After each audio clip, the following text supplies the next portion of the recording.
YouTube, what's going on? You know I'm not the type to make an I told you so video. As in, I told you Khris Davis was going to get called up, because in all actuality, hang on, I didn't know that for sure. I definitely did not. I saw what was happening in AAA. I could see the bigger picture. But quite honestly, when I found out this afternoon that it was officially happening, I was probably just as surprised as you were. It was a possibility. I wouldn't say it was a likelihood. You only get to bring up 2 players, and the A's kind of got 3 because of the Mitch Moreland injury. Sorry, I got to pause whenever that happens. I'll just let it ride out here. So hopefully I'm not breaking any news to you, because where have you been all day? But Khris Davis today was officially added to the Oakland A's roster. September 1st, you get to call up 2 players. They did that. Allen and Davis both coming to Oakland. When I say coming to Oakland, Allen was already part of a 5-player traveling trip that went out to Detroit. They were already there. And then KD literally last night got pulled from the game after he already homered. I think it was the 5th inning in the Las Vegas Aviators game. You kind of just knew right there that that was the call-up. And, I didn't really want to find out until today when it was officially announced.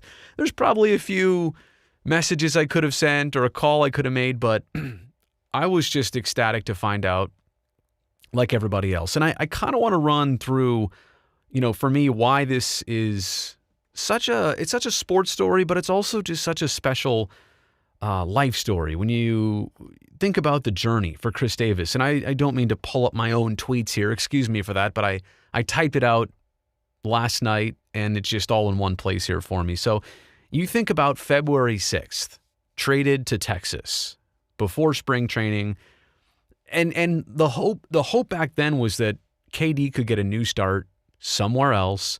He could hit a ton of homers. He could get back on track. A new setting, a change of scenery, if you will. And things didn't go great there because he was injured the first day of April, start of the season. Was he running out of bunt or something like that? Began his rehab assignment on May 6th, so shortly after a month after that. A couple days later, the Rangers activate him, quick rehab assignment. Then a month after that, they DFA him. And then a couple days later, he clears waivers, and they flat out release Khris Davis. So he goes from the middle of June until the beginning of August, not with any major league team. And to be clear, I don't actually know what he spent most of that time doing. Certainly he's in shape. I would think that he was doing some sort of hitting or baseball activity, maybe visiting a batting cage. But you'd have to think that those 5 to 6 plus weeks for him were unique, were frustrating, were agonizing. I mean, you're now a baseball player with no team as the season is going on the outside looking in, no doubt. And like I said, that's something brand new to him, and that must have not sat well until he got the encouragement from Matt Chapman. Hey, come back to baseball, come to the Oakland A's. Look, I don't know how Chappie made that happen, whether the A's were immediately just interested, whether they thought about it, whether they even had a plan for KD or not. But August 4th, he signs a minor league deal with the A's. And just going back to then, everybody was so excited. Oh, KD's back. But I thought, all right, patience, hold your horses. Literally, hold your horses. That's probably the best way to put it back then. You had no clue that he would even be in the minor league system, what level, how long, what type of success. Like, all of that was just way far off. He's back in the organization. He was signed to the Arizona Complex League. Like, literally, see you in Mesa, take some swings, take a lot of swings, actually, and see where this goes from here. Okay, so not long after that, though, 8 days later, he was assigned to the A's AAA affiliate in Las Vegas. So, I mean, all this happening fairly fast. And now you think, we're only 2+ weeks removed from him being in AAA, and now he's back at the major league level. So how exactly did he do this? What did he do in AAA? Well, 63 plate appearances. By the way, you're seeing a lot of stuff here on your screen, so I'm going to highlight that for you. 63 at-bats, 16 runs, 21 hits, 58 total bases. He had 3 doubles, 2 triples, 10 home runs in 63 at-bats. He also hit .333. Now, I understand what this league is. The old Pacific Coast League. It's now called AAA West. But this guy was hitting dingers on such a regular basis. Let me go to the game log here. He literally, from the span of August 22nd through the 28th, he homered in 6 straight games. And he had 2 on the 24th. And then here last night at Oklahoma City, what do they play all their games at Oklahoma City? All against Albuquerque or at OKC. But that's how they roll in AAA this season. He even homered last night in Oklahoma City, and you think about that now, flying from there straight up to Detroit and joining the A's today. I'm going to try and cover a handful more thoughts here and be quick. I really don't want to go too much longer than like 10 minutes. And if you're on the live chat here, I'm just going to tell you in advance, I'm probably not going to get into a whole lot of that. I just want to make this video for these thoughts I have. How excited his teammates must be for him. You remember last year in the playoffs when KD homered a couple times and it felt like he was awakening late, very, very late in the season, how that dugout went absolutely nuts for him. And today, the fact that guys like Chris Bassett and Tony Kemp are tweeting about this, and you know that more would if they were, all on Twitter or on a social media platform like it. There was a genuine excitement. You could totally tell that here's somebody who got his swing back, got his overall situation right, and has now come back here to the major leagues. There was one more thing I'm pretty sure I was going to show you on here. What was it? Oh, yeah, I guess I went over that. His August 2021 stats in Las Vegas. But none of this was a given. And I made a video literally on all of this 7 to 10 days ago. This was after he homered maybe like 3 times in 4 games. And everybody kind of, got that first excitement about it. But realistically, what I said back then, I still believe in. Hang on, give this time. The last thing you want to do is rush him back into something and put the team in an awkward spot. They're in a playoff push. You don't want to force something upon them and disrupt the rhythm. Granted, you're looking for offense, you're looking for home runs, you're looking for a DH with pop, no doubt. You're always looking for that.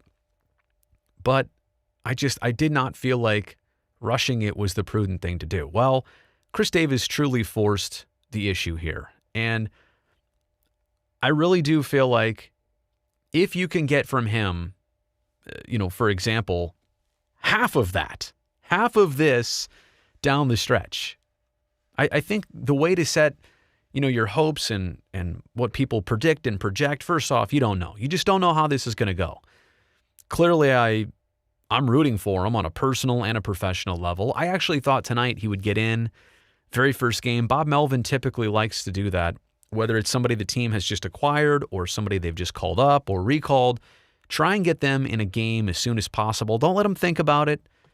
Let them break the ice ASAP. And it seemed like there was going to be that opportunity in the top of the 9th. Instead of the A's being down 1, that would be a great spot to put KD up. One solo shot ties it. They ended up being down by 2, and Yan Gomes pinch hit for Elvis Andrus. But anyway, back to KD. I would imagine that in the day game tomorrow, Thursday, probably gets a start, I would think. How are they going to integrate him? Are they going to go full force? Are they going to give him, the majority of DH at-bats? Is it going to be, based on matchups? I really don't know. And I think the A's will obviously, make that known with their actions more than their words. But you hope that he gets this chance to prove himself all over again and to have a certain sustained opportunity to have a really good September. And what's a really good September? I don't know, a nice batting average, couple homers. Again, I don't know if he's going to be in there every day. All of this is just, it's crazy. If I would have told myself that this video would be made back on February 6th when he was traded, I say, no way. I mean, I would have thought he would have latched on with Texas. I am still surprised that it didn't click for him with the Rangers. But this is the magic part of sports. And I guess for players like Jed Lowry, it's something about the Oakland A's. He came back and he got right. And it wasn't just that he had the success down there in AAA. You could kind of see the body language, even today during batting practice. Here's somebody who has found it again. Now, finding it, and does it translate? And, realistically, how does one player help a team? I mean, there's a lot to unpack here with that. There's a lot of different levels and layers. But just as for him, I don't know if it will, but I certainly hope all of this translates. I really do. And I think it's also a deeper study on, you could just get in a funk. I mean, going back to, and this is another good point to make here. I've only got a few more things to bring up. Going back to his couple seasons with the A's, right? 2016, the first year, 42 homers. You know the average, 247, right? All those 247s in a row. 2017, 43 homers, 247 average. 2018, 247 average, but this time he flirts with 50 homers. 48 is what he's sitting on. And then it was the beginning. It was early May of 2019. It was that game in Pittsburgh where he was playing left field. There's no DH in those interleague games. He got hurt. And I don't know if it was the injury. Was it a hip or rib? It was his side. I know that. He was just never the same. No rhyme or reason, quite honestly. And the rest of 19 was a struggle. Last year was a struggle. He was good in that last playoff series against Houston. And so I'm still kind of surprised that, the change, like I said before, the change of scenery alone didn't jumpstart him. But for whatever reason, the phone call he got from Chappie, who he was surrounded by in Arizona and then Las Vegas, and the comfort maybe of wearing the green and gold, I'm just here to say I don't really know how much physical stuff all this is attributed to. Like, was he not healthy, or was something physically not right and then taking time away made it right? I just don't know.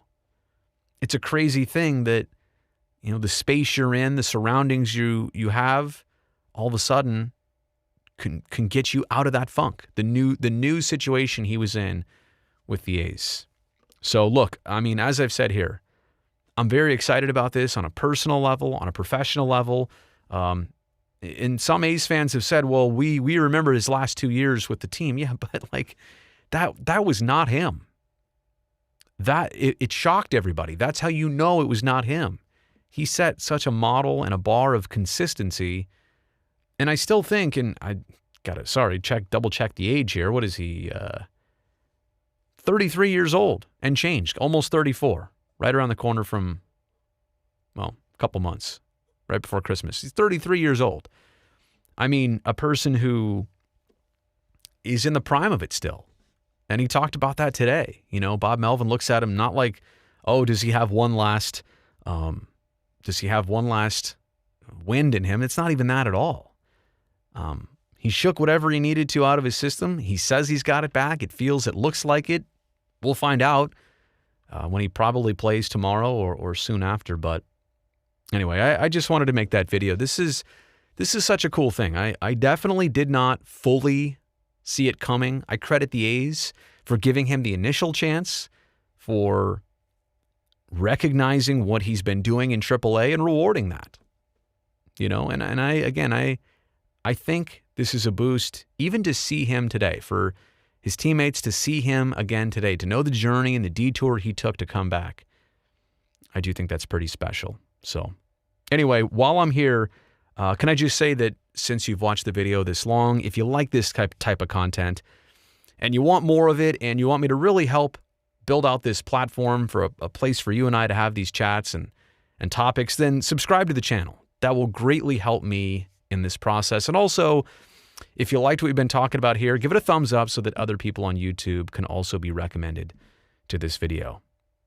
Outside of that, really appreciate it. Should I play us out? I feel like I have to. Also want to say that the A's really need to win their game tomorrow against Detroit. Series split at 1. Tonight got away from them. Wouldn't it be something if KD plays a huge factor tomorrow in a victory?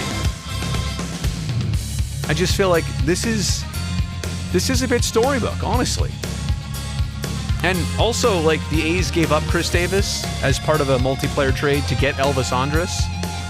And now they have KD and Elvis.